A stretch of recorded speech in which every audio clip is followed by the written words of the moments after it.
எனக்கு என்ன பண்றதுனே தெரியலடி. இப்படி ஒரு பிரச்சனை வந்துடக்கூடாதுன்னு தான் நான் உன்கிட்ட அவ்வளவு தூரம் படிச்சு சொன்னேன். வீட்ல உண்மையை சொல்லடின்னு.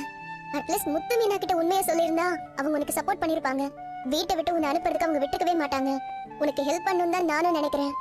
ஆனா முருகனுக்கு பிடிக்காம உன்னை என்னால இங்க தங்க வைக்க முடியாதுடி. எனக்கு வேற யாரு இருக்கா வித்யா? ஏதாவது சொல்லி. சாரி ரோகிணி, உன்ன மாதிரி என்னால போய் சொல்லி என் புருஷனை ஏமாத்த முடியாது. என்ன தப்பா எடுத்துக்காத. முருகனோட டிசிஷன் தான் என்னோட டிசிஷனும். இந்த ரோகிணி, இதுல 10,000 ரூபாய் பணம் இருக்கு, வச்சுக்கோ. எதுக்கு ஆண்டி? பணத்தை வச்சுக்கோ. இதை தவிர என்னால வேற எந்த உதவியும் பண்ண முடியாது. ஆண்டி, நான் உங்ககிட்ட பணத்தை எதிர்பார்த்து வரல. எனக்கு தெரியும் ரோகிணி, இப்ப நீ அடைக்கல கேட்டு வந்திருக்க.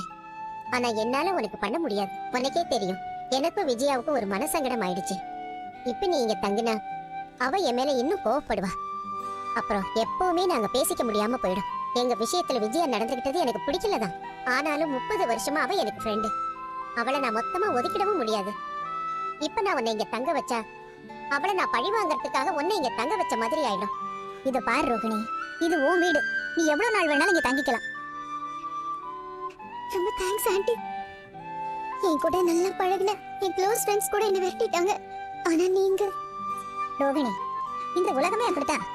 நாம எப்போ விழறமோ அதோட இந்த நட்பு உறவு எல்லாம் போயிடும். ஏதோ 1-2 உண்மையா இருக்கும். உங்களை